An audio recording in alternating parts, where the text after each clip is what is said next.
Cerimônia abertura Tribunal Eclesiástico Arquidiocese Metropolitana de Dili, loque diretamente o Arcebispo Dom Virgílio do Carmo da Silva SDV, Baku Babadok acompanha o representante Santa Sé e a Timor-Leste Monsignor Marco Esprizi.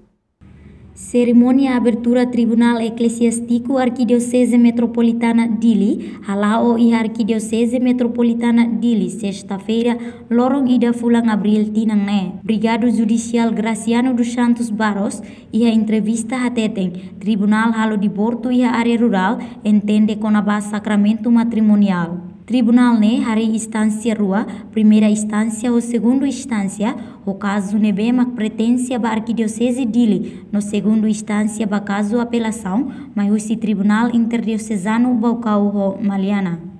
Tribunal Civil halo divórcio, nilai lá entende com a base sacramento problema ou sacramento matrimonial. Agora é a primeira instância ou segunda instância.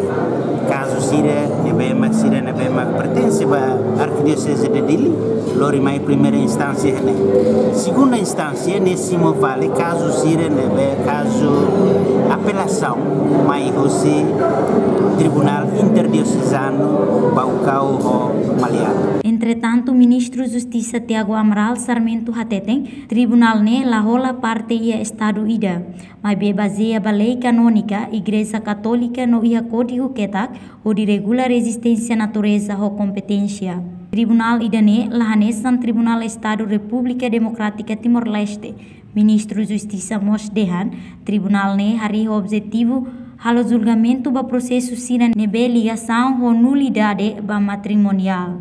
Tribunal Eclesiástico, Tribunal nebe lá o sola parte é Estado leketak tama bazeba minha lei canônica dos Igreja Católica dos Santa Sé dos Vaticano sira ia código sira ia volnar de canônica deve regular ser existência ser natureza ser competência e tribunal deve lá o Tribunal Estado da República Democrática Timor-Leste Tribunal deve sira hari alto objetivo deve halo julgamento halo processo sira deve e a ligação da nulidade matrimonial. Reportagem Celestina Falo, Valdino Leland, Televisão Timor Post.